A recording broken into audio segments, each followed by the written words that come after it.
Ladies and gentlemen, the secret word tonight is door. D-O-O-R. Really? You bet your life.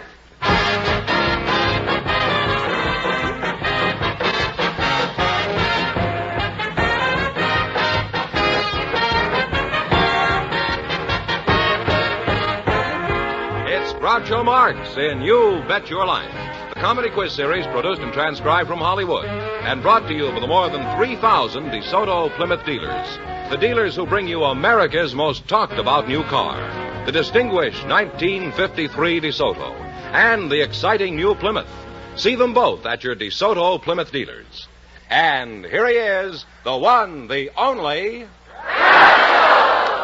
Charming fellow. Oh, that's me.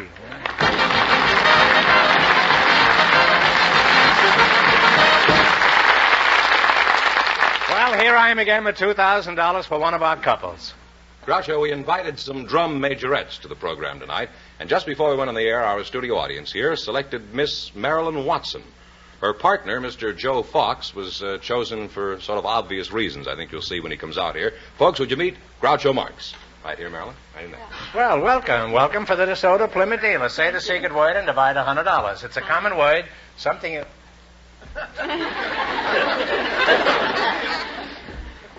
Is there a mirror in front of me? It's something that you find around the house. Is that any kind of a cue, Marilyn? Well, it limits the... Yes, it does. It constricts it considerably. Now, Yes, Mr. it Joe does. Fox, this is ridiculous. Nobody looks that much like me.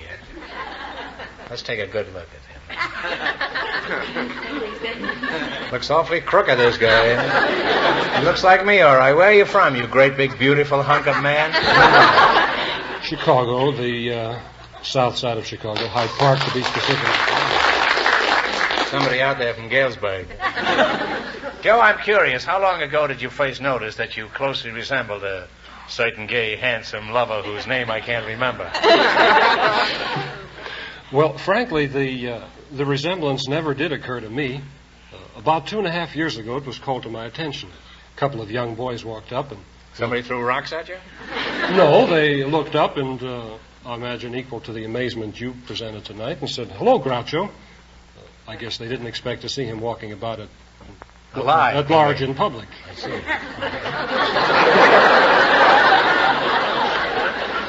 They thought I'd be carried around? Is that it? What sort of work do you do, Joe? Well, I'm employed by the Los Angeles County Parks and Recreation Department. I'm on a civil defense assignment, working with the Civil Defense Warden Service. Are you married? Yes, I am. You are, huh? Mm-hmm. Do your friends kid you about your looks? Yes, quite frequently. They do, huh? What do they say? Well, the biggest problem is when people or youngsters walk up to me and say, "Are you Groucho?" And most of the time I say no because I don't want to be dishonest, but sometimes just to be different, I say yes. Mm-hmm. Well, that presents a problem because they ask me to say something funny and I can't. Well, I frequently have that same problem.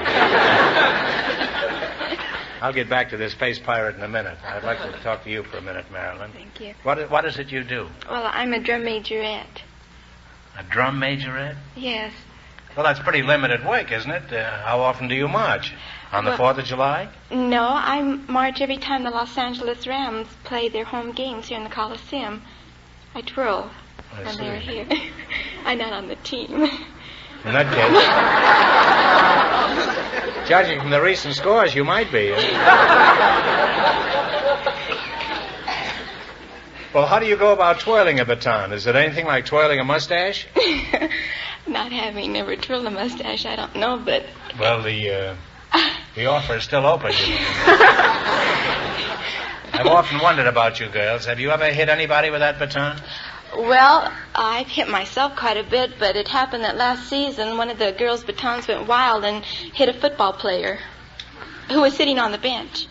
The player went wild or the baton? The baton went wild, but he was kind of mad. Did he get hurt? Well, no, and besides, he's on the other team, so it didn't matter. Well, I guess that's a secret play the coach uses only in emergencies, huh? Now, Mr. Fox, you sly old fox, could you get interested in Marilyn here? Oh, Mr. Marx, aren't you forgetting I'm a happily married man? Answer my question. Could you get interested? On advice of counsel, I better not say more. You see, you can't judge a book by its cover.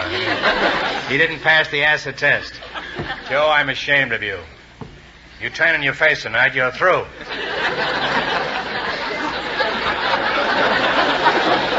I don't want you masquerading around with my face anymore, if that's your attitude. Well, it's been an experience talking to you two, and I hope you win a reasonable amount of money here tonight. Because in just 1 minute, you're going to play You Bet Your Life for a chance at the $2,000 question. Right now, I want you to pay close attention to a very lovely lady. Here we go. Let's see how high I can build you $20. You selected largest cities and states.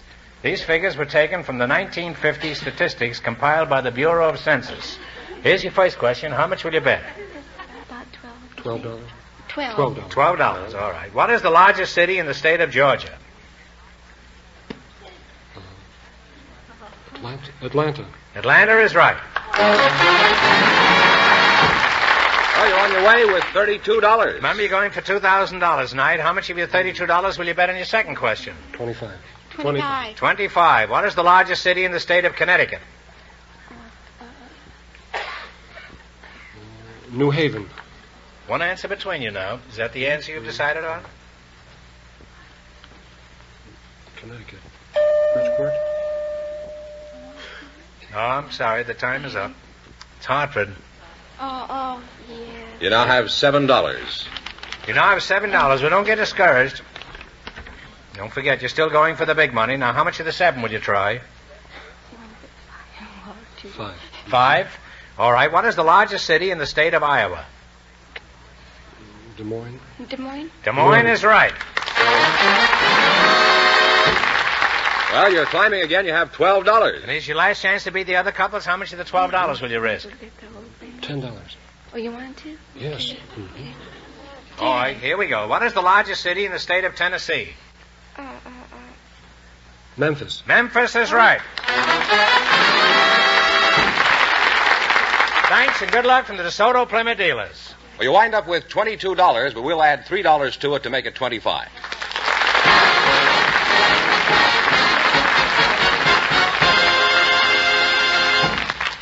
Well, Groucho, we invited some sewing instructors to the show tonight, and just before we went on the air, our studio audience selected Mrs. Ardis Edwards. Her partner is a man with an interesting occupation, Mr. William E. Connolly.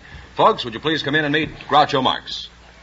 Welcome to You Bet Your Life. Say the secret word and divide $100. It's a common word, something you find around the house. Mrs. Ardis Edwards and Mr. William Connolly, eh? Mrs. Edwards, you're a sewing teacher? Yes, sir. Uh-huh. Who do you work for? Singer? Crosby or Como? No, I work for the Singer Sewing Machine Company. Oh, that sounds like a very funny act. I suppose you keep people in stitches all the time. That's the oldest one I've heard in a long time.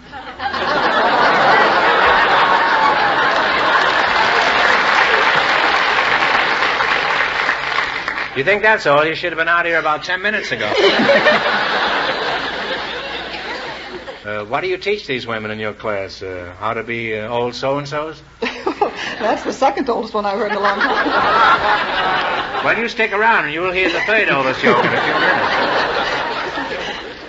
What sort of work do you do, Mr. Connolly? I'm a fight second. You're a fight second. That's a good idea. Let somebody else fight first and you fight second. Now, what exactly is a fight second? Well, we get the boys ready to go in and fight and refresh them between rounds so they're able to go out and continue on with the match. What did you do before you became a fight second?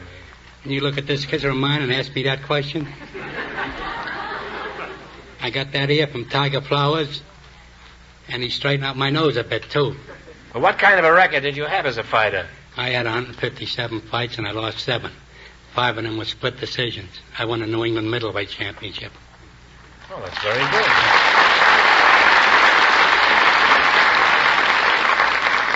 And what name did you fight under? Bing Conley. Bing Connolly, huh? Yes, sir. What is the toughest fight you ever had? The toughest fight I ever had was with Tiger Flowers. Oh, the middleweight champion, huh? Yeah. Well, he was a great fighter. Could you tell us something about the Tiger Flowers fight? Well, I made a mistake of talking to him, and what I said didn't agree with him, and he went to work on me. Well, what did you say to him that aroused his anger? I told him what I was going to do to him after I get through with the fight. I told him I'd take his head and use it for a bowling ball. That's not very practical, is it? Well, I found out it wasn't that night. He beat the ribbons out of me, the ribbons. Did he knock This you here out? was out like that. Nobody ever knocked me out. Nobody ever knocked you No, out? sir. For 5 rounds, I didn't make an error. So I said to my trainer, I'm getting murdered out there. What am I doing? It's wrong. He says, well, you're talking to this guy. He said, what you're saying. Hey, this guy's a deacon in the church. That's true. He was the deacon. I says, why didn't you tell me that 5 rounds ago? And he says he didn't know it 5 rounds ago. I went out for the next round. I got with about 50 punches before I even got close to him. I said, listen, Deacon, the good Lord never told you to kill anybody.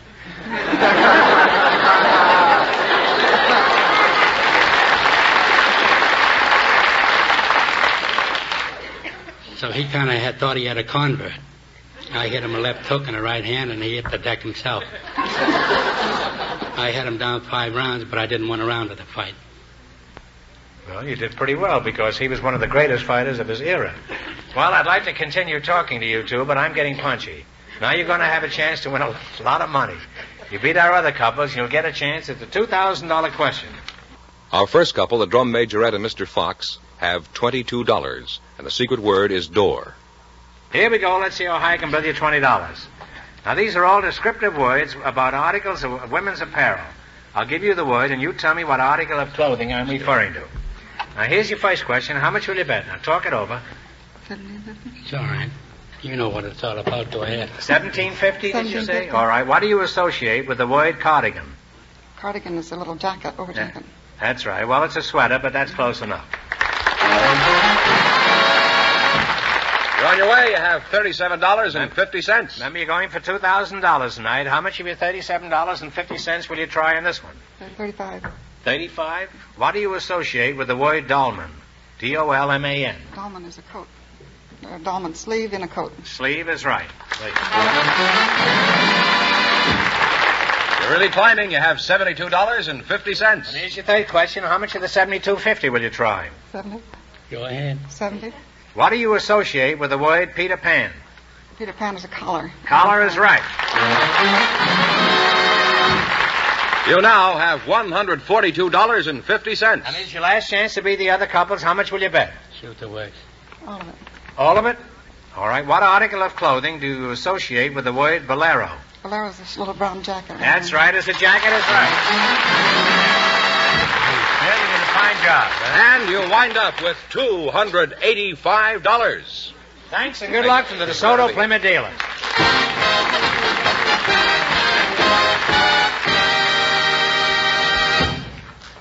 Groucho, we have a grandmother and a man with an interesting hobby for you now.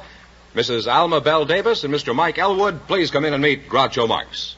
Welcome for the DeSoto Plymouth dealers. Say the secret word and you'll divide $100. It's a common word, something you'll find around the house. Mrs. Alma Bell Davis, you're a grandmother? Yes. 74. 74. You know what Bulwer said? It is not by the gray of the hair that one knows the age of the heart. We try to add a little culture now and then to the program. Very few quiz shows give you that kind of stuff. Now, what shall I call you, Mrs. Davis? Call me Grandma. Okay. I'll be delighted to. Now, where are you from, Granny? Seminole, South Carolina. Oh, South Carolina, eh? And how long have you been away from Carolina? Oh, I've been away a long time. I stayed there until I was 29. And then you migrated to California? Well, I went up north to Tennessee first. Wait till Kefauver finds out that Tennessee is up north, huh? How many children and grandchildren do you have? I have 3 children, 10 grandchildren, and 9 great-grandchildren.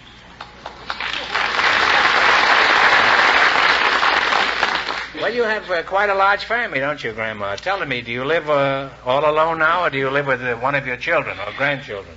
No, I live with my friend Sadie Ingham, my girlfriend Sadie Ingham.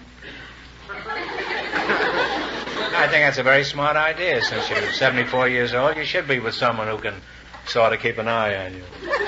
Well, she's 92, so she doesn't. Your girlfriend is 92? So's mine. Let's shake on it, Granny. I wonder if it could be the same girl. Sadie Ingram, huh? Well, she may be using a different name with me. Have you and Sadie ever encountered any exciting moments around the house, like finding a burglar? Well, we didn't find a burglar, but we came to the house one night morning at 2 o'clock. Wait a minute.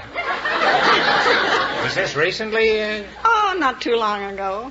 What were you and Sadie doing out at 2 o'clock in the morning? Oh, it takes us a long time to go from different places home. One night we got home. And Did you stagger when you came home? Or? no, we didn't do that, but the door was locked and we couldn't get it open.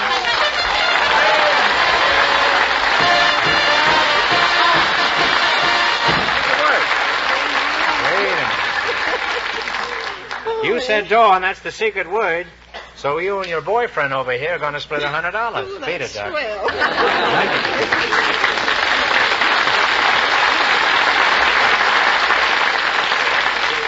But what happened there? So we couldn't get in, and I went and got a box out of the garage, put it under the window, and I couldn't get in. Sadie helped me. I got halfway in. Which half did you get in, Julie? So the neighbor came over and helped us to get in. She's real cute, isn't she? What do you mean, the neighbor? How old was the neighbor? 78.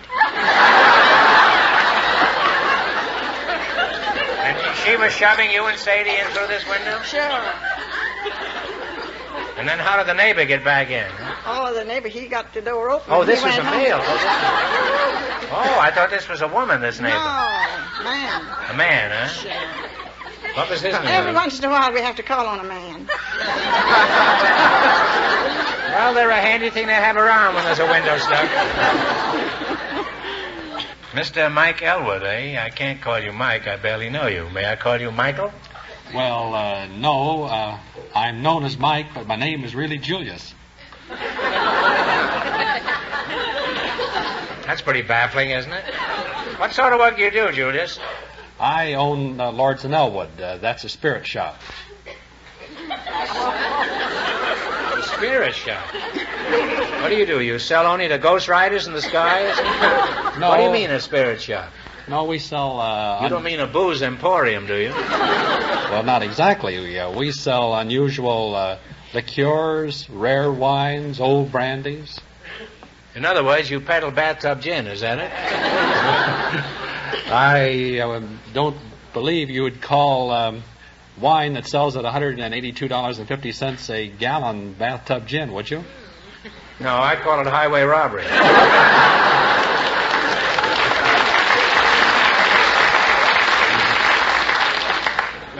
Julius, Fenneman says you have an interesting hobby. What is it? Well, I belong to a club called the Wine and Food Society. It's an organization for gourmets. What is the purpose of this club? Well, the purpose of the club is to stimulate an interest in food. And what is a gourmet?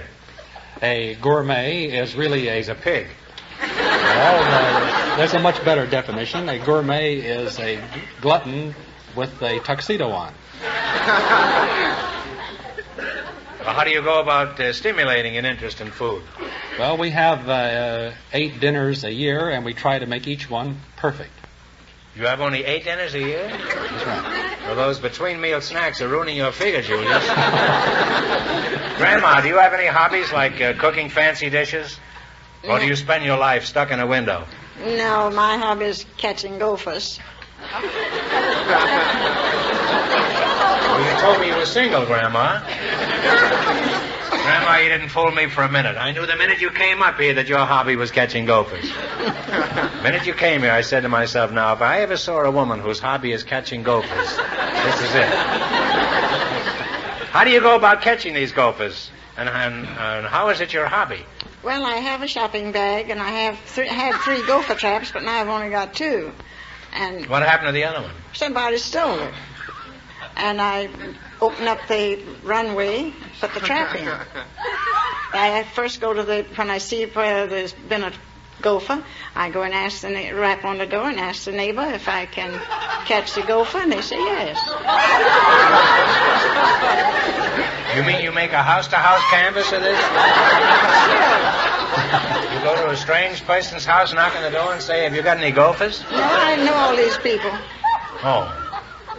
Well, suppose the gopher doesn't go for the trap. How do you catch him? Well, I get a nice, tender, delicious carrot, hollow it out, and put poison in.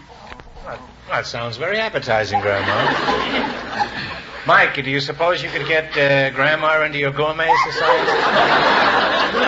She sounds like she could whip up some nice little dishes.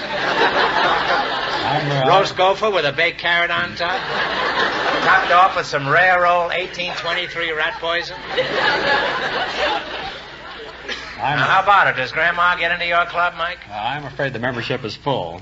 Well, I'm not surprised the way they eat, but can't you get into the club? Well, when will there be an opening? When one of the members dies. Really? Well, Grandma can arrange for that, can't you? Can't you, Grandma?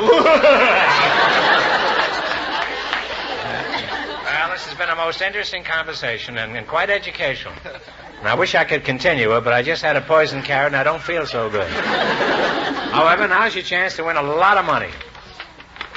You run your $20 into more than our other couples, and you get a chance at the $2,000 question. I can't tell you how much you have to win, but George is going to remind our listeners. The sewing teacher and the prize fighter are ahead with $285. Here we go. Let's see how high I can bill you $20.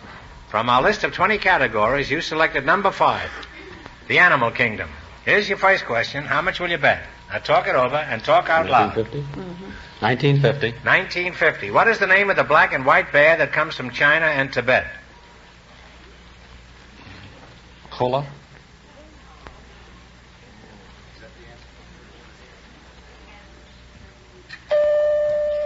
I'm sorry, it's a panda. P-A-N-D-A. Gee, you now have 50 cents.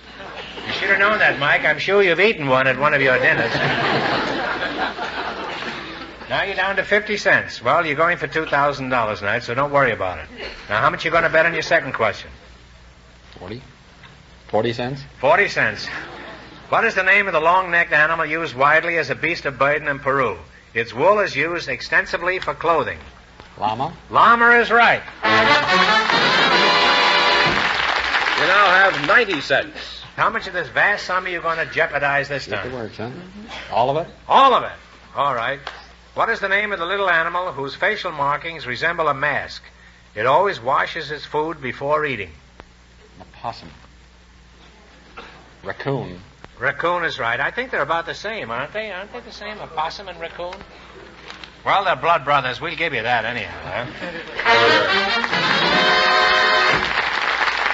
You now have We're very generous with these things, particularly when they're only 90 cents. All right, here's your last chance to be the other couples. How much of the 180 you going to bet? $1.80, I mean. Shoot the work. The whole thing. All right, Granny. What is the large and stupid beast that lives in Asia and Africa? It has a single sharp horn. The rhinoceros. Rhinoceros is right. And you wind up with $3.60. Well, we're going to give you one more question. You get this right, and we'll bring your winnings up to $25. All right, here we go. What was the population of Outer Mongolia in 1923? Oh, no, that's the wrong question.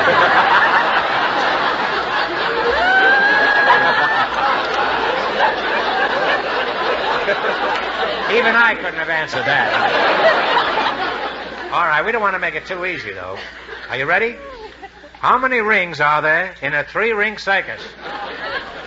Go ahead. How many, Am? You answer. 3. 3 rings is right. Put it there. You people wound up with $3.60, and that means that the sewing teacher and the prize fighter, with $285, in just 1 minute get the chance of the DeSoto Plymouth $2,000 question.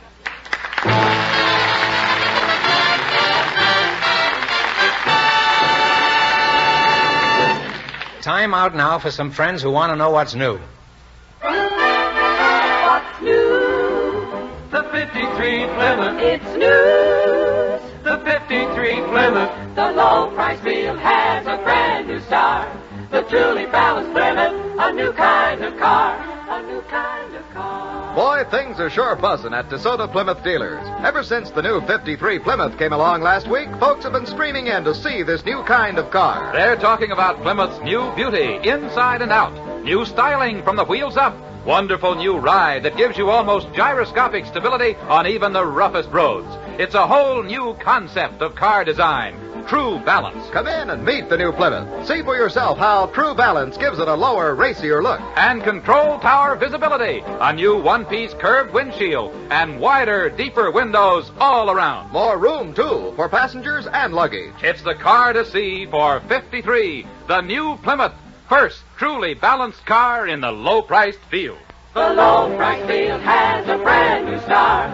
The truly balanced Plymouth, a new kind of car. And now here's the sewing teacher and the prize fighter all set for the DeSoto Plymouth $2,000 question, Groucho. Here we go for $2,000. I'll give you 15 seconds to decide on a single answer between you. Think carefully, and please no help from the audience. Here it is. One of the great storytellers of all time was born in Scotland and spent the last years of his life in the South Seas. Today he lies buried on a mountain peak in Samoa. For $2,000, what is the name of this immortal novelist?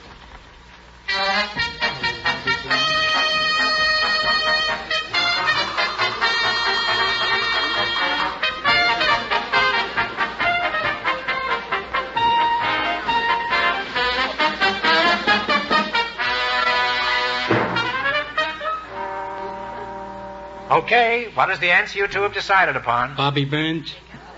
No, I'm sorry. The correct answer is Robert Louis Stevenson. So that means the big question next week will be worth $2,500. Well, you lost the big money, but how much did they win in the quiz, George? $285 in the quiz. That's not too bad. Congratulations, and thanks to both of you and to all of our contestants on the show tonight. Thank you, Ben.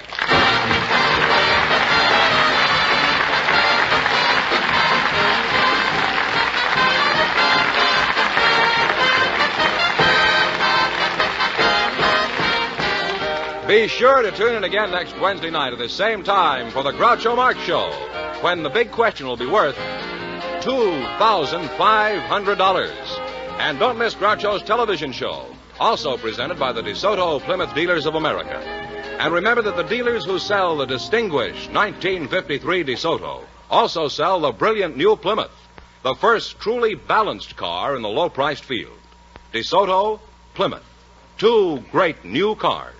Both products of the Chrysler Corporation. And when you drive in, tell them Groucho sent you. Good night, folks, and remember, see the 1953 DeSoto.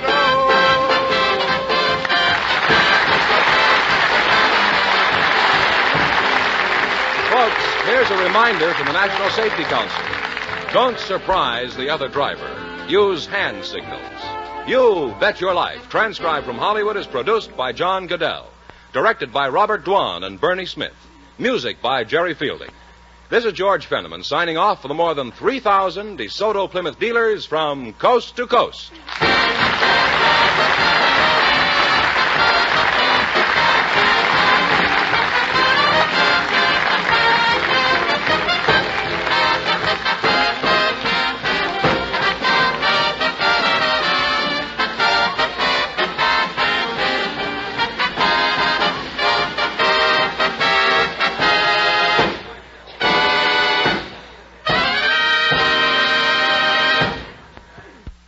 Ladies and gentlemen, the secret word tonight is paper. P-A-P-E-R. Really? You bet your life.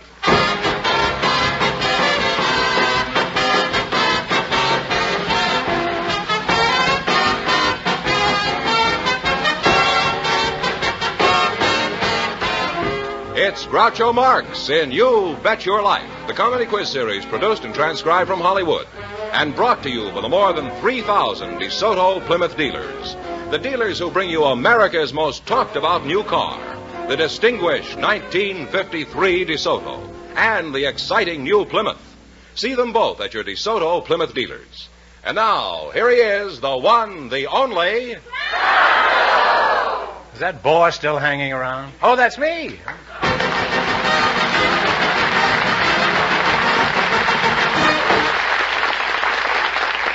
Well, here I am again with $2,500 for one of our couples. We have a young married couple for you now, Groucho. They volunteered from our studio audience just before we went on the air.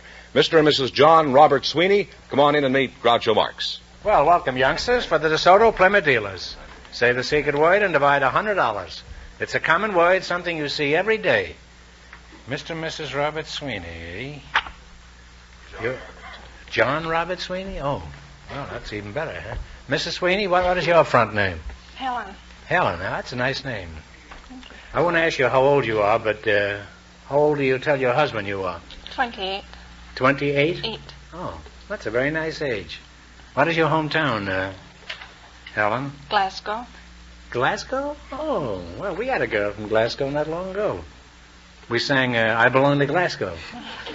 She and I. Would you like to sing it with me? I usually do that with anybody that's... I heard you sing it.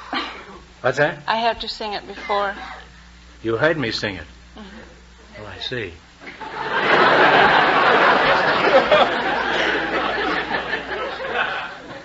Well, don't tell me about it. Tell it to Sweeney here, will you?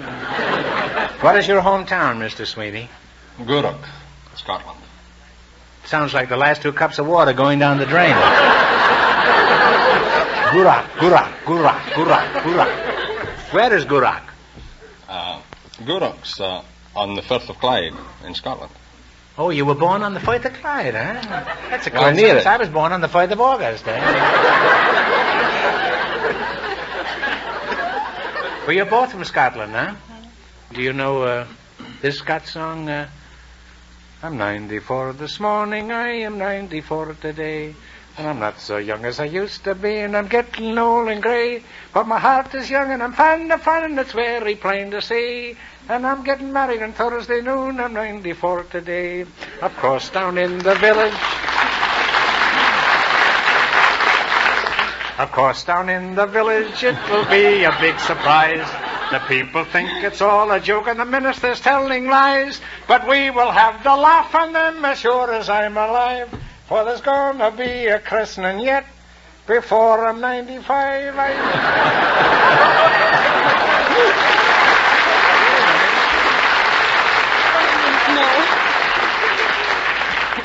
Well, Will Fife taught me that song in London many years ago. He was a great Scott comedian. Do you remember him? Yes. I think he was better than Lauder. Of course, a lot of people don't know about Fife. How long have you two been hitched?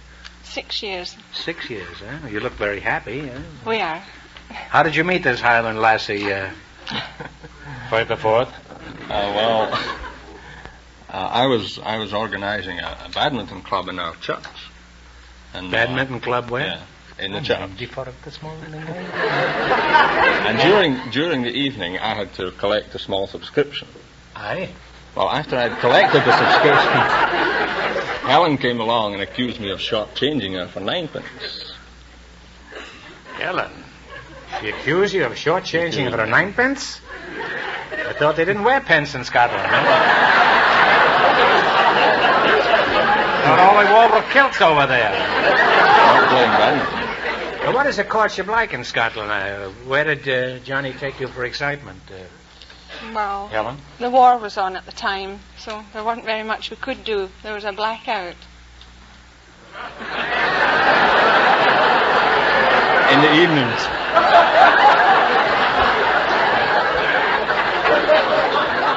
No, I guess there's not much a young couple can do in a blackout. You can tell that to Sweeney, too, you know.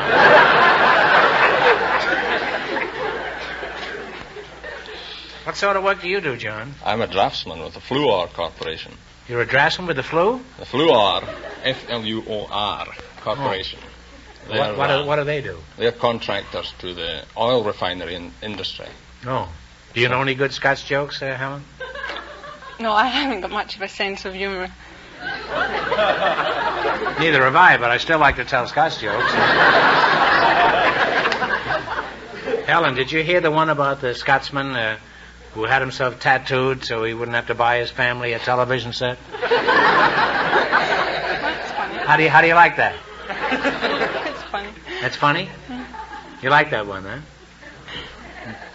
Well, I agree. You certainly don't have a very good sense of humor.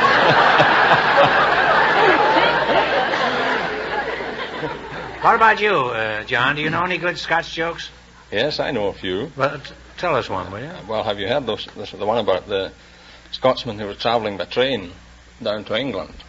And the conductor came along for his fare. He said, that'll be 5 shillings. The Scotsman said, I'll give you 3 and 6. The conductor says 5 shillings is the price. The Scotsman says, it's not worth any more than 3 and 6. He said, I'll give you 3 and 6.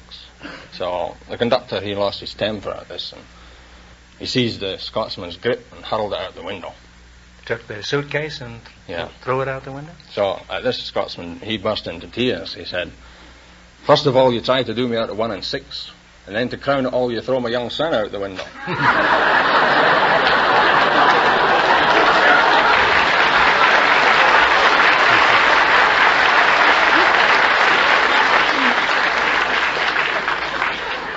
John, do they have many more jokes like that back in Scotland? Yeah, there are lots and lots of them. Well, you take the high road, and I'll take the low road, and I'll be in Scotland Yard before you. Well, it's been real pleasant talking to you two kids, and I think you're going to have a wonderful life together, and a lot of wonderful children if they're anything like you two. Because you're a real nice couple. Anybody says you're not a nice couple, I'll scotch those rumors. Now, just 1 minute, you're going to play You Bet Your Life for a chance at the $2,500 question. Right now, here's a beautiful girl with something important on her mind. Now, let's see how you work together as a team. Fetterman, would you mind explaining the rules? All right. You bet as much of your $20 as you want on each of 4 questions, and the couple that earns the most money gets a chance at the $2,500 question later on in the show.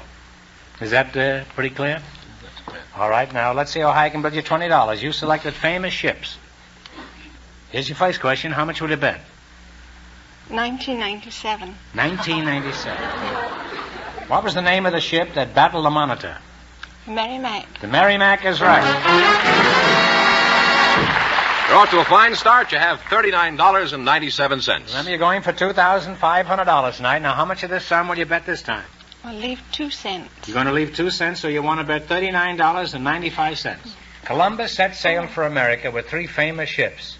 2 of them were the Nina and the Pinta. What was the name of the third ship? I think it was the Santa Maria. Well, I guess we'll have to try the Santa Maria. Santa Maria is right, huh? You're really on your way. You have $79.92. You gave me heart failure that time. No. I had it too. Here's your third question. Now, how much of this $79.92? Keep 1. 1 cent. They're going to keep 1 cent, huh? In 1912, a liner making her maiden voyage struck an iceberg and sank. What was the name of this ship? Titanic. Oh, yeah. Titanic is right. You now have $159.83. Here's your last chance to be the other couples. How much of this sum are you going to bet? All of it. All of it. One of the causes of the Spanish-American War was the blowing up of a United States battleship in Havana Harbor. What was the name of this ship?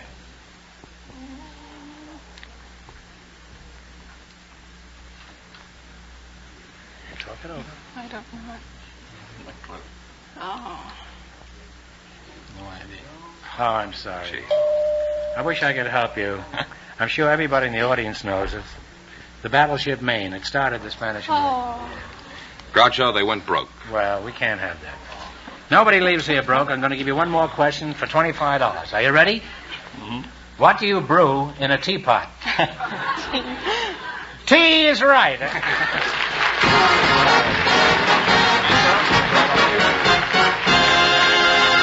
Thanks and good luck from the DeSoto Plymouth dealers. Groucho, I'd like you to meet Mrs. Natalie Spofford. She was chosen from our audience just before we went on the air. Her partner is Mr. Rudolph Florentino. Folks, come on in and meet Groucho Marx. Well, welcome to You Bet Your Life. Say the secret word and divide $100. It's a common word, something you see every day. Mrs. Spofford, huh? Yes. Natalie Spofford, huh? I presume you're the housewife? Yes, I'm a housewife. I'm married, but I'm not exactly a housewife. No, my brother Harper was married, too, and he isn't exactly a housewife. What's your excuse, Natalie? I'm a forelady in a laundry. You're a forelady? You say you work in a laundry? Well, how is it you're not in Washington? I understand they've been promised a big cleanup back there. What laundry do you work for, Natalie? The California Hollywood Beverly Hills Incorporated City Dye Works 2. Would you object if we squeezed in a word occasionally about the Sotos now and then? I think it would go well. Yes, it would. Now, Mr. Rudolph Florentino, huh? Say, that's a very euphonious name. I might even say it's about the euphonious name I've come across in a long time. Where are you from, Rodolfo? I'm from sunny Sicily in Castellamare, in the island. I came to this country when I was 5 years of age. Where did you come to? Well, I came to From New York Sicily? City from Sicily, in the island of Sicily, in Castellamare del Golfo. Oh. How long did you live in New York, Rudolph? Well, I left New York City when I was a young age of 23. Then I decided to go to the Argentine to become an Argentine gaucho. It seems like a waste of time and money. I became a groucho, and I certainly didn't have to go to Argentina. Although I may before this program is over. Who is this groucho you're talking about? Gaucho of the Argentine is the equivalent of the American cowboy. Of course, he's more romantic, vigorous, a great herdsman and horseman, and a great musician and a great lover at all times. Until what age would you say he's a great lover? Oh, at the right age of 80, an Argentine gaucho from the Argentine Pampas is a great lover at 80, a great horseman, and a great musician because he loves music and romance. Not only that, at 80 he's also a great liar. Give me none of that 80 stuff. By the way, what influenced your decision to leave New York and become a groucho? Gaucho, who's he? Well, I wanted to follow in the footsteps of the greatest lover in the history of Hollywood, Rudolph Valentino. I wanted to become like him, so I became an Argentine gaucho. Oh. I thought you reminded me of some old-time movie star. However, I was thinking of Rin Tin Tin. What made you pattern your life after Valentino? After witnessing Valentino in 1921 in The Four Horsemen of the Apocalypse, I saw Valentino play the part of the gaucho. He done the Argentine tango.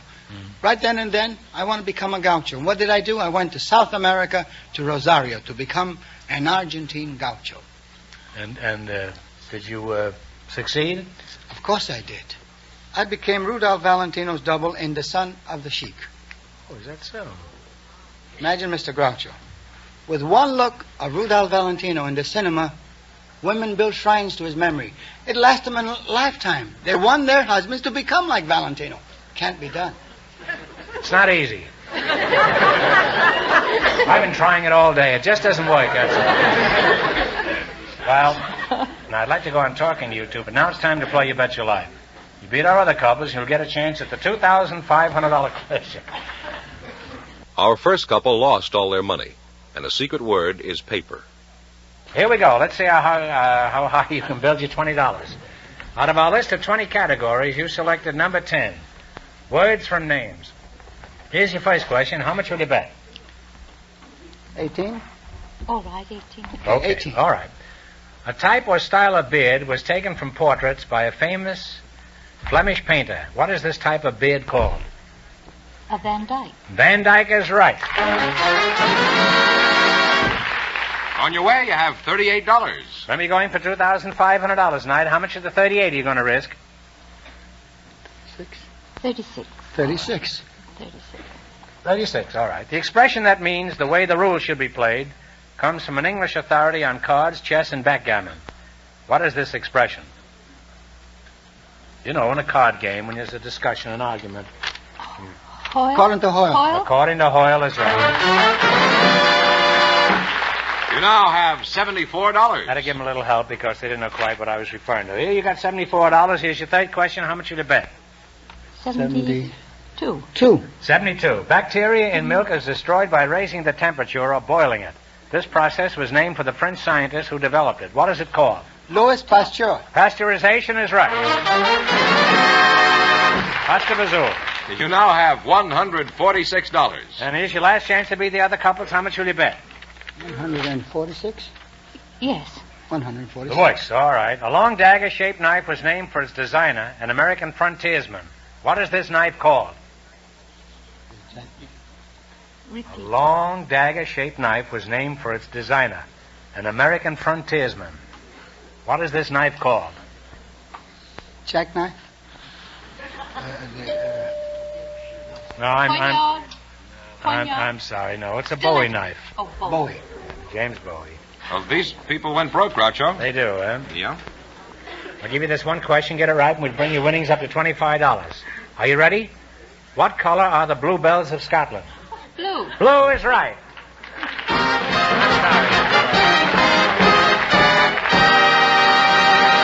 Thanks and good luck from the DeSoto Plymouth dealers. Well, Groucho, just before we went on the air, our studio audience selected a building wrecker, a Mr. Maurice Wolfson. His partner is Mrs. Marie Clark Miller. So, folks, would you come in, please, and meet Groucho Marx. Welcome for the DeSoto Plymouth dealers. Say the secret word and divide $100. It's a common word, something you see every day. Mr. Maurice Wolfson, you're from a wrecking company? Yes, sir. Where are you from, Maurice? I was born in the Twin Cities. Oh. And Marie Clark Miller, huh? Where are you from, Marie? Well, I was born in Utah, but I came here from Des Moines, Iowa. Well, that's unavoidable, I guess. How did you meet your husband, Mrs. Miller? Oh, well, I was a young actress, and he was a druggist. Say no more. I know the whole sordid story. You got a bad review, so you went into his drugstore to buy a gallon of carbolic acid. And just then a minister fell through the ceiling. And you got married. Is that pretty close? Oh, no, it wasn't that way at all. It wasn't? No. I was stranded in a little southwest town, and I had to stay at a little dreary old hotel. And one Sunday night, I was pretty blue when I heard some young men singing, "Nearer, My God, to Thee." It made me feel awful, and I said to the proprietor, I said, for goodness sakes, who is that singing? Who has that awful bass voice? And he said, why, that's Henry Miller and his gang. And his gang? It's a pretty rough description of a group singing Nearer, My God, to Thee. Well, anyway, These didn't sound like juvenile delinquents to me. I met him later, and, well, I sort of fell in love with the voice, and I didn't go back to New York. Well, how long before you nailed him? Oh, it was quite some time before he got me. Oh. Well, thanks for the correction. Huh? Who do you work for, Maurice? The Cleveland Wrecking Company. Are you a termite? No, not yet. What kind of work does the Cleveland Wrecking Company do? Well, we wreck buildings of all kinds, such as huh? frame buildings, apartment buildings, industrial buildings, from coast to coast. Mm-hmm. Well, how do you go about wrecking a building? Do you throw a big party New Year's Eve or something? How we go about wrecking a building? Yeah, that's what I asked you. Well... What do you do first? Well, we start at the top and come down to it's just building in reverse. We start at the roof and come down. Of course, if it's a frame building, we strip it. Well, that could be fun, depending, of course, on the shape of the frame. Marie, I think it's time we talk to you. Now, you were introduced as a club woman. What is that exactly? Are you a girl bat boy? Or what clubs do you belong to? Well, no, I belong to the National League of American Pen Women. What is that, a pig pen? No, it's a group of women who are interested in writing and a lot of the arts, and they have chapters and branches in most all of the important cities of the United States. Mm-hmm. Well, let me get this straight. This club is for writers. What kind of writing do you do, Marie? Well, I write dramas, one act plays, and verse, poetry, what have you. Is your poetry any good? Well, I have 2 books published. One is Holidays in Verse, and the other is Christmas Blooms. Could you give us a sample of your poetry, Marie? We're always trying to add a little culture around here. Not too much, just a smidgen, you know. Well, this is See what the reaction is to this, huh? This is just a little tiny one. Well, give us a small quatrain, and we'll go on from there. Okay. When the windows rattle and chandeliers sway in the middle of night, I wish it were day. Now look here, old Earth, stop shaking your head. I'm too old now to be rocked in bed.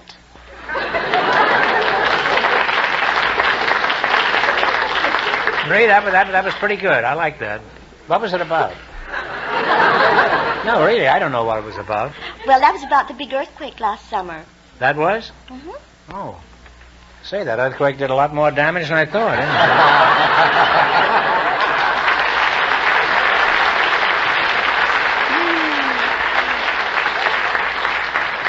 Well, that was real good, Marie. You impressed me with that. Now we're going to, enough of this chatter. We're going to get down to the basic stuff, which is money.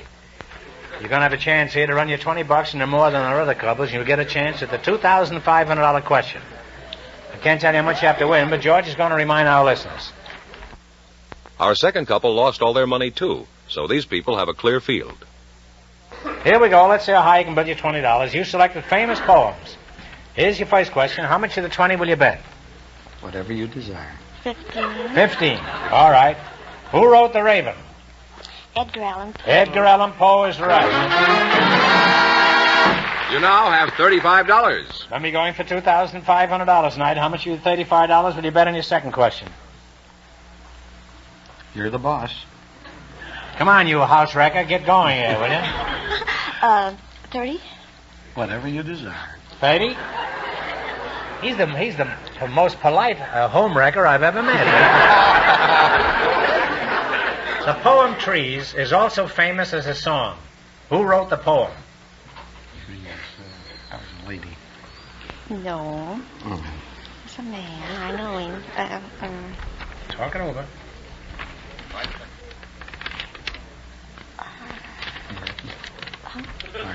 I know, but I can't put my finger on it. I'm sorry. It's Joyce Kilmer. Of course, I know. I know. That's a shame. You now have $5. Well, you mustn't get discouraged. You still have $5. Here's your third question. How much will you bet?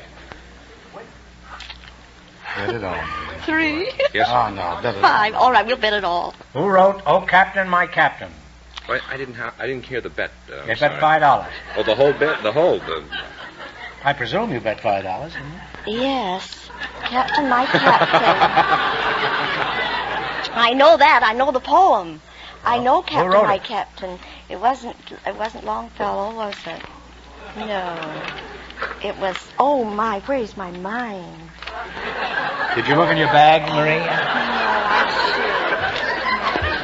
Oh, Groucho? Edgar. Oh, no. Well, that about winds you two up. Well, the answer to that was Walt Whitman, and these people lost all their money, Groucho. Now, we can't let you leave here without any money. We're going to give you one more question for $25. Nobody leaves here broke. Get this right, and you bring your winnings up to 25. And no coaching, please. It's a tough one. Who was buried in Grant's tomb? We know Grant, don't we? General Grant. Yes, they knew it right away.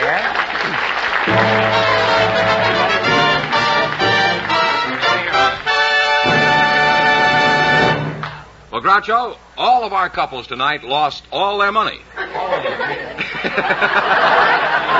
Well, what this means is that all three couples will be back in just 1 minute to get a chance at the $2,500 DeSoto Plymouth question.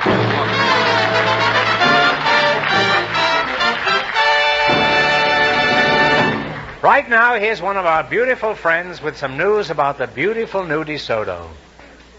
All right, here we go with three couples tied for the chance at the $2,500 DeSoto Plymouth question, Groucho. Each couple will decide on a single answer and write it down on one of their cards that we've given them. And if all three couples get it right, we'll split the money among them.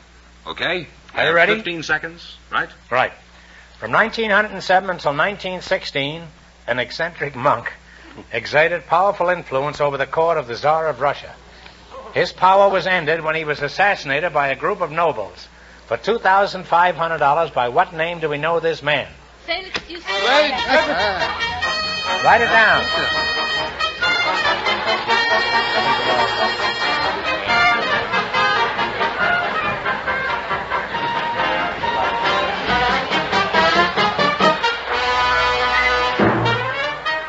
All three of them got Rasputin, so they'll split the money between them. Well, wonderful. Congratulations. They each won $833.33. Isn't that right? Yes, plus nothing in the quiz. Plus nothing in the quiz. So, and congratulations from the more than 3,000 DeSoto Plymouth dealers from coast to coast. You bet your life.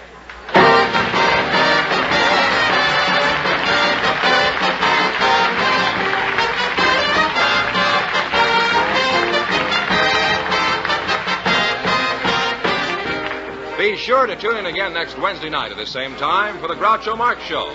when the big question will be worth $1,000. And don't miss Groucho's television show, also presented by the DeSoto Plymouth Dealers of America. And remember that the dealers who sell the distinguished 1953 DeSoto also sell the brilliant new Plymouth, the first truly balanced car in the low-priced field. DeSoto, Plymouth, two great new cars, both products of the Chrysler Corporation. And when you drive in, tell them Groucho sent you. Good night, folks, and remember, see the 1953 DeSoto.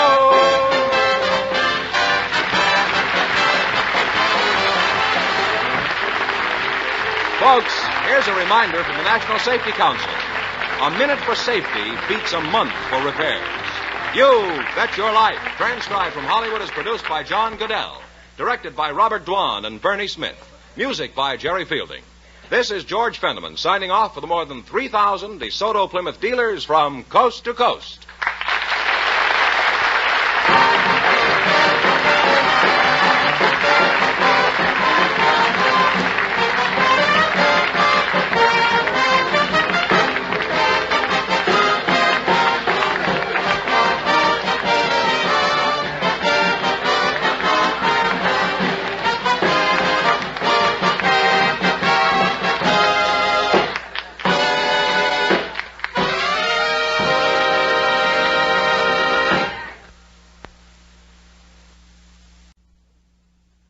Ladies and gentlemen, the secret word tonight is fire. F-I-R-E. Really? You bet your life.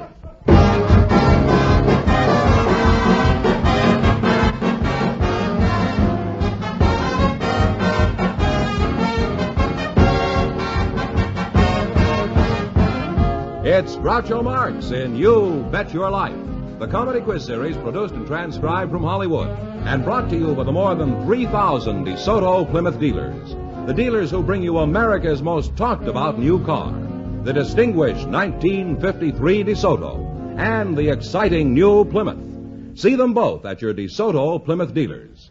And now, here he is, the one, the only... Groucho! That's me, Captain Spaulding.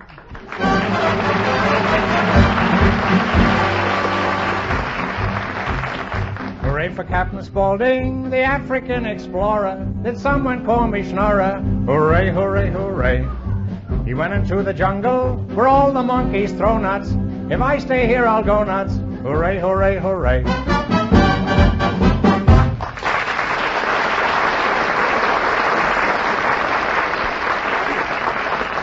Now, that's a sample. If you want the whole thing, you can buy it on the Decca record. Well, here I am again with $1,000 for one of our couples. Groucho, we have a man with an unusual occupation and a French war bride for you tonight. Mr. Frank Lubin and Mrs. Blanche Fansler, come in, please, and meet Groucho Marx. Welcome. Welcome for the DeSoto Plymouth dealers. Say the secret word and you'll divide $100. It's a common word, something you find in the kitchen. Mr. Frank Lubin and Mrs. Blanche Fansler. Mr. Lubin, you're pretty tall. How tall are you? 6'6" and a fraction. Oh. How long have you had this fracture? Are you married? Yes, I am. Any children? We have 2. You have 2 what? We have 2 children. Oh, you certainly got them in a hurry. Congratulations. Thank you. Mrs. Blanche Fansler, you're the French war bride? I am. We've had a number of French war brides on the show, Blanche. How long have you been married? I've been married 32 years. Oh, then you're a World One bride, is that right? Right. Mm-hmm. Where did you meet this doughboy? Oh, I went to Colombes to see a baseball game. Not to see the baseball, I went to look at the Americans. And I had a girlfriend, and she said, there's a tall one looking at you all the time. And he had a box of candy in his hands. He finally came to me.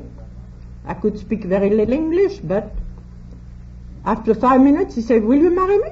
I said, yes, of course. He gave me the candy. I got it. And I thought I'd never hear from him, like most of them. But 2 weeks later, coming out of my office, I saw him with his suitcase. He was coming to get married.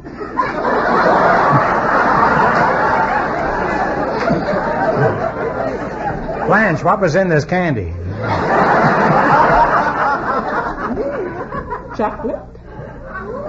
Sure this wasn't taffy, huh? Not taffy, no. Mm-hmm. Now, Mr. Lubin, what sort of work do you do? Well, I'm a grip. What is a grip? Would you mind telling us? Well, a grip does a variety of jobs in the motion picture industry, and for instance, in the last show I was working on, Daryl Zanuck's famous production, The Snows of Kilimanjaro, I set... We also advertised DeSoto's in this show. I set the gobos in front of the lights and the scrims and the cucalorises and make the moving shots for the camera. You set the cucalorises in front of the gobo? No, the cucaloris is in front of the lamps. And did that melt the snows of Kilimanjaro? No. Well, there's nothing worse than the grip who's lost his grip. Huh? Do you have any hobbies? Yes, I do. Just what, for example? Basketball. Well, how? I mean, as a coach, a spectator, or a district attorney? Well, not as a coach or a player, as a coach or a spectator, but as a player. Aren't you a little old to be playing basketball, Frank? How old are you? I have to admit to 42. How do you manage to keep up with the kids? Isn't basketball pretty fast? Well, the kids run and use their legs, but I use my experience and play with my head. You find that's an improvement over a basketball? After a fast dribble down the court, you must have quite a headache. Huh?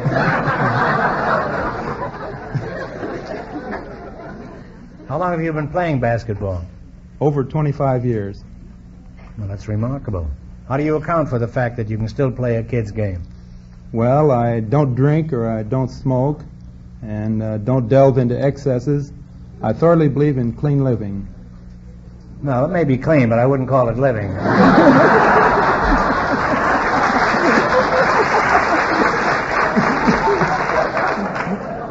Well, I'd like to continue talking to you two, but now it's time for you to win some money.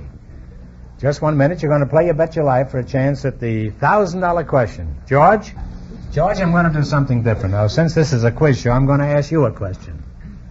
Why is the new 1953 DeSoto the most beautiful car ever built?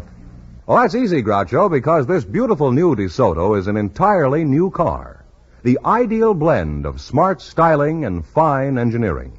It's longer, lower, and lovelier, with new chrome trim adding an extra touch of smartness. Inside, too, the new DeSoto is beautiful in every way. There's a smart new instrument panel, richly grained in handsome bleached walnut gray or dark, lovely natural walnut brown. The trim is in a variety of upholstery fabrics that are color harmonized with each other and with exterior colors. Then there's a new magnificent door panel and new chrome molding, which adds so much to interior beauty. From any angle, you'll agree that the beautiful new DeSoto is an exciting car, distinguished and dramatic. A car I know you'll be proud to own and drive. George is right, folks. This beautiful new DeSoto is the car of the year. See it tomorrow, won't you? This beautiful 1953 DeSoto is now on display at your DeSoto Plymouth dealers in two great series, the mighty DeSoto Fire Dome V8 and the brilliant DeSoto PowerMaster 6. Stop in tomorrow and see the distinguished 1953 DeSoto. And remember, all dealers who sell DeSoto also sell Plymouth, the first truly balanced car in the low-priced field.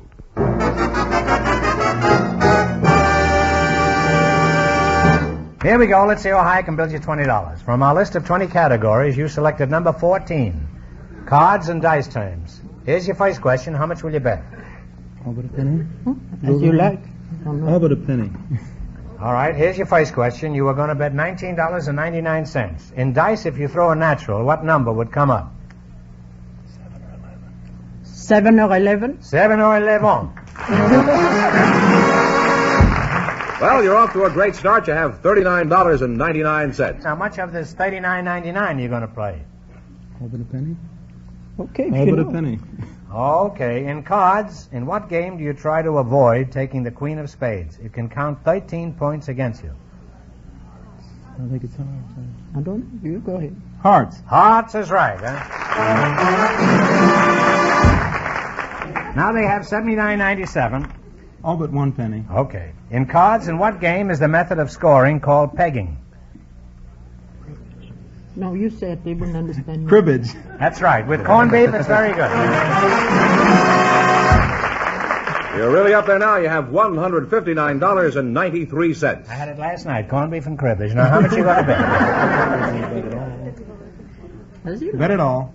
The coup de grace, huh? Coup de grace. Coup de grace. Grace. All right, well, keep up the grass. Coup de grace. In poker, what do you call 5 cards in sequence of the same suit? Straight flush. Straight flush is right, huh? And you'll wind up with a grand total of $319.86. Thanks and good luck from the DeSoto Plymouth dealers.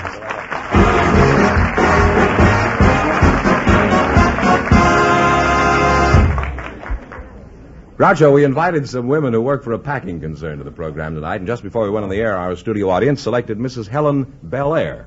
Her partner is Mr. Percival Vivian. Folks, would you please come in and meet Groucho Marx? Welcome to You Bet Your Life. Say the secret word and divide $100. It's a common word, something you find in the kitchen.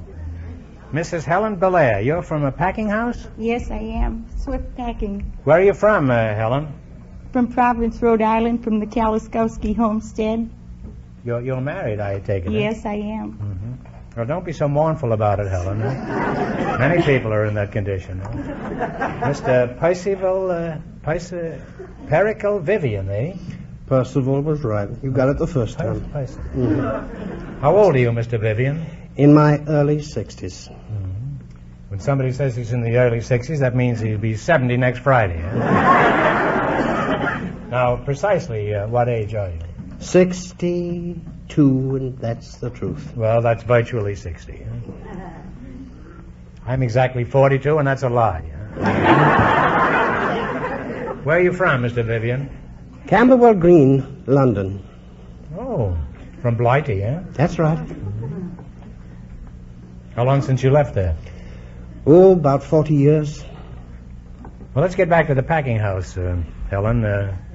What do they pack at this place? Well, mostly a little of everything, I should say. Sliced meats and turkeys. Don't look at me. Eh? Well, bologna. Don't look at me. What else? Well, chickens, steaks, franks. You're welcome. Well, let's say you're packing a cow now. Do you just cut off the steaks and throw everything else away? Or? No, they don't. How do you pack a cow? Well, they don't throw anything away. They don't? No, they use everything. Everything? Yes. Hooks, the hide, pig's feet. Pig's feet on a cow? We're getting some strange animals nowadays. This crossbreeding is doing wonderful things. You say they use every part of the cow? Yes. How about the moo? Do you use that? Well, no, but I guess if they could, they would. You're pretty happy in that joint, aren't you? What's your job at this place? I'm a Frank Skinner.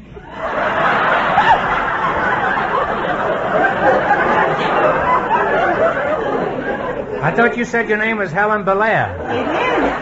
Well, what do you do at this place, huh? I'm a Frank Skinner. Frank Skinner? Oh, I used to know him very, very well. I used to play second fiddle with Jerry Fielding. No, it's Frankfurters. We call them Franks. You call them Franks? Yes. You call them what? Franks. You're welcome. Why don't you get a job with a finance company? You could make a fortune skinning the customers. No, I like skinning Franks. Well, you're certainly Frankfurter happy. You have a dog at home? Well, it pays good money. It does? It's... By the yard? Well, no. We're supposed to pack so many boxes. A day, huh? That's right. And if you pack more than that? Well, I get more money. Uh-huh. What sort of work do you do, Mr. Vivian?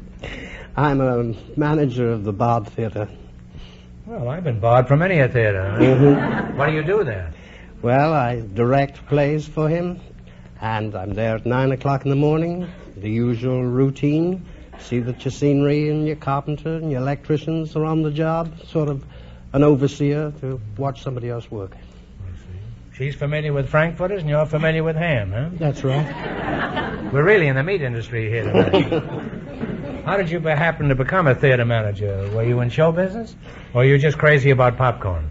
No, I've been in show business ever since I was 5 years old. Is that so? I came to this country with Sir Philip Bengreet, and I started my own Shakespearean company. And on Broadway, I think I have the longest title, I should say run, of a repertoire of Shakespeare in the history of Shakespeare. Is that so? Did you ever play Juliet? No. I played Juliet one time. You did? I didn't know her husband was backstage. I had one of the longest runs of any actor on Broadway. I ran all the way from Times Square to the Bronx Park. Who do you think is the greatest living Shakespearean actor? Laurence Olivier. You do, huh? Yes, sir. Now, what about me, Percy? Don't you consider me living? I'm not exactly a stranger to the bard, you know. All the world's a stage, and all the men and women merely players. They have their exits and their entrances. And one man in his time plays many parts. What's sharper than a serpent's tooth is a thankless child. What is that from, Percy? That is from the first part. You started from As You Like It as Jaques, but... And I realized you didn't like it, so I switched into something else. Why didn't you finish it? Well, I didn't want to embarrass you, to be truthful about it. Oh, that's too bad. How did I do, Percy, old boy? Pretty well, but I thought you started that heavy, you know, because it's Shakespeare, you got to do it heavy. Well, I put on a little weight lately. Oh, well, it is nobler in the mind to suffer the slings. Well, it's been interesting talking to you. And I hope you win a reasonable amount of money here tonight. Because right now you're going to play You Bet Your Life for a crack at the $1,000 question. Run you $20 into more than our other couples, and you'll get a chance at the big money. Can't tell you how much you have to win, but George is going to remind our listeners. The French war bride and her partner won $319.86, and the secret word is fire. Here we go. Let's see how high I can bid you $20. You selected standard romantic ballads as your category. These romantic songs have remained popular through the years. Let's see if you remember them.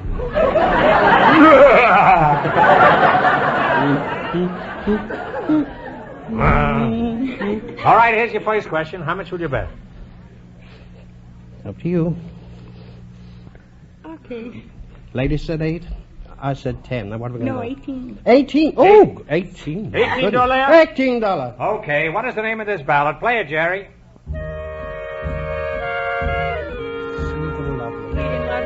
Sweet and Lovely is right. Let him play it. I'm not sure I didn't forget it. You now have $38. Now $38? Remember you're going for $1,000 a night? How much of this vast sum will you risk this time? 30? Okay. $30? $30. All right, give me the title of this song. Play, Mr. Fielding.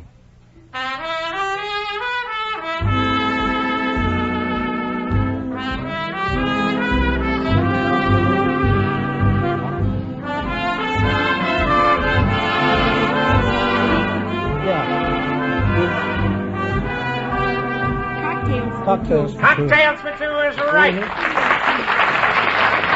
And you now have $68. You now have $68. How much will you bet on this one? You pretty near blew that last one. How much? Go ahead. 65. 65. 65. Play, Mr. Fielding.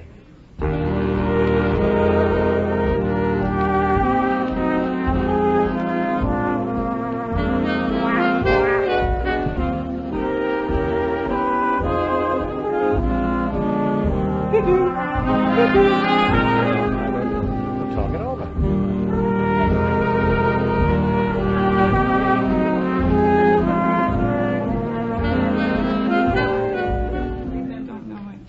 I'm sorry. It is Give Me Something to Remember You By.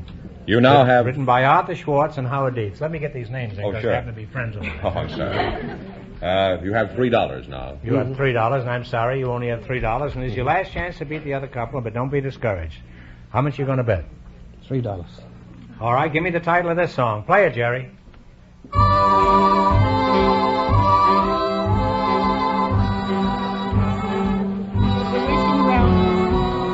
I wouldn't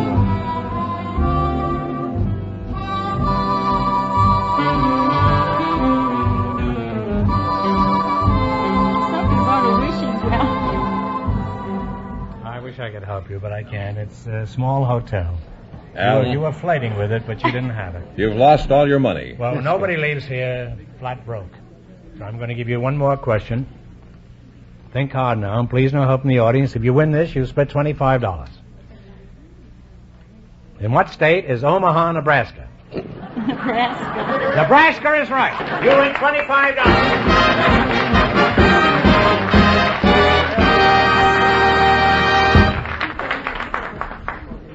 Now, before we proceed, I have a note here to remind me of something, Fenneman. You don't mind, do you? No, go right ahead. There's a piece about me in the current issue of Quick magazine. That's the issue of Quick that's on the stands now, so I trust as soon as the show is over, you'll all rush out and buy a copy of this. We asked for some young people who were in our audience You tonight. asked for some young Yes, people? unattached. Aren't you married? No, I didn't ask for myself. I was asking for you. Oh, now you're talking. Well, we asked for these young, unattached people who And are... were you successful in getting any? Yes, they are unattached now, and they're not averse to getting married sometime in the future. And we have them backstage here. Miss Beth Jelm and Mr. Wayne Swift. Come in and meet Groucho Marx. Right Oh. And here I shot all my ammunition with Shakespeare. Well, welcome. For the DeSoto Plymouth dealers, and for me, too. Say the secret word and divide $100. It's a common word, something you will find in the kitchen. Beth Jelm, huh? Yes. And what kind of a name is that, Beth? That's Swedish. Oh, you're Svenska, huh? Born here, I presume. Yes, in Los Angeles. You're a very good advertisement in Los Angeles. Local product. Can't understand why they insist on bragging about oranges out here. Products like this hanging around. Wayne Swift, that's you? That's right. Boy, you're going to be ignored tonight, huh? What kind of a name is that?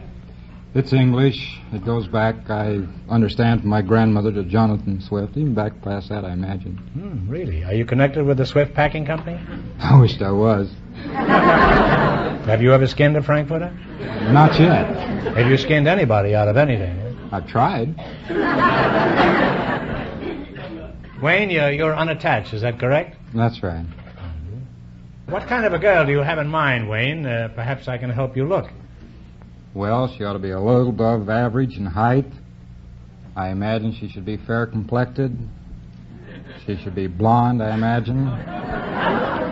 Oh, like to do the things I like to do. Be intelligent. Well, it may not be easy to find a girl who's both intelligent and wants to do the things you want to do.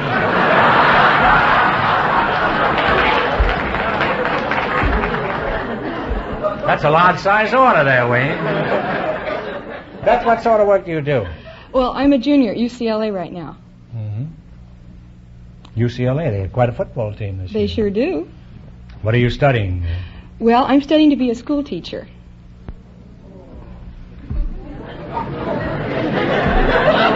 Sure, I had to be out 40 years ago. I couldn't wait a while. What made you decide to become a teacher? Well, I was going to be a dentist, and sort of a long grind before you become a dentist, so I decided to switch. Is this a joke? I recognize a feeble reason there. No, I'm afraid not. I didn't know whether this was done maliciously or whether this was just inadvertent. And it takes quite a while to become a dentist, so I decided I'd be a school teacher instead. Well, you'll find teaching many of those children is like pulling teeth. What sort of work do you do, Wayne? Well, I'm half owner in Can-Do. Can-Do? You mean Can-Do the magician? I knew him well. How is the old faker? Not Shandu, Can-Do. K-A-N-D-U. Well, dash to you, too. Huh? What does it mean, Can-Do? Well, it's Marine Corps language for we can do anything. Have a care, young fella. We don't use Marine Corps language around here. Maybe some sailors listening. What do you mean you can do anything? Well, we will do anything for anyone at any time for any reason as long as it's legal and ethical. Well, it has to be legal and ethical, huh? You must be starving to death, aren't you? Now, what's the hardest job you've been asked to do, Wayne? I think the hardest job that I've ever had to do is when a movie company asked us and wanted us to obtain one of their obsolete M3 General Grant tanks. Wanted one of what? One of the Army's obsolete M3 tanks. You're welcome. Well, you're a nice couple. I'm sorry I don't have time to clinch this romance, but maybe you'll get together in the quiz, huh? You run your $20 no more than our other couples, you'll get a chance at the $1,000 question. Can't tell you how much you have to win, but George is going to remind our listeners.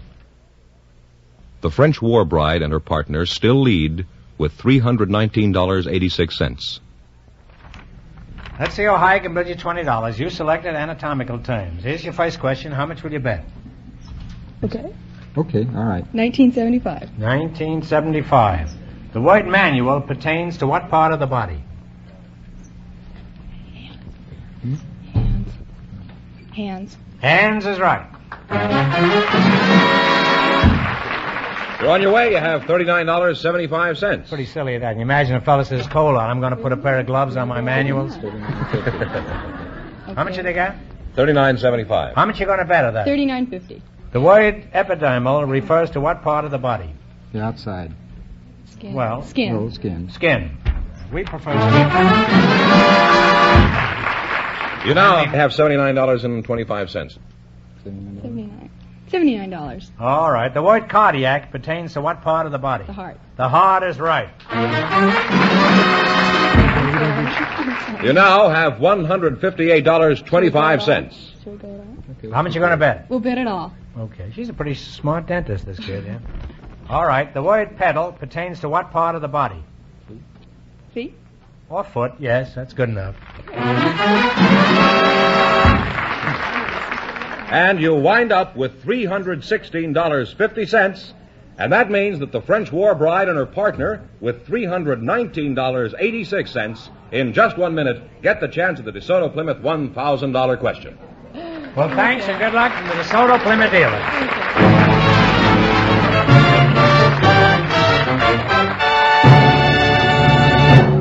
Right now, let's pay attention to some important information about the beautiful 1953 DeSoto. And here comes our winning couple for tonight, Groucho. The French war bride and her partner, all set for the DeSoto Plymouth $1,000 question. All right, here we go for $1,000. I'll give you 15 seconds to decide on a single answer between you. Think carefully and please no help from the audience. Here it is. In many parts of the world, people still make daily use of a counting device that originated before recorded history. It is a board with beads or counters on it. For $1,000, what is this primitive mechanical brain called? All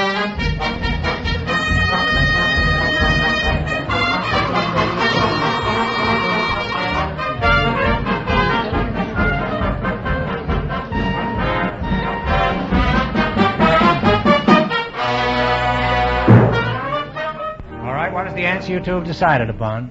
Abacus. That's right, abacus.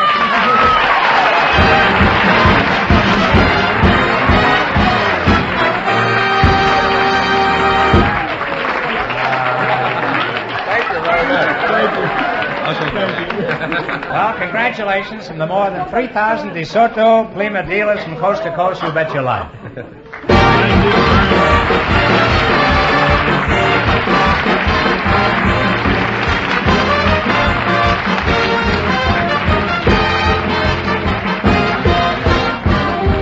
Be sure to tune in again next Wednesday night at the same time for the Groucho Marx Show, when the big question will be worth $1,000. And don't miss Groucho's television show, also presented by the DeSoto Plymouth Dealers of America.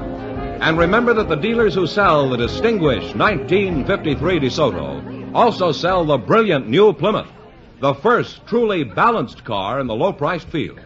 DeSoto, Plymouth, two great new cars, both products of the Chrysler Corporation. And when you drive in, tell them Groucho sent you. Good night, folks, and remember, see the 1953 DeSoto. Folks, here's a message from the National Tuberculosis Association. Join the fight on TB. Buy Christmas seals. You Bet Your Life, transcribed from Hollywood, is produced by John Goodell. Directed by Robert Dwan and Bernie Smith. Music by Jerry Fielding. This is George Fenneman signing off for the more than 3,000 DeSoto Plymouth dealers from coast to coast.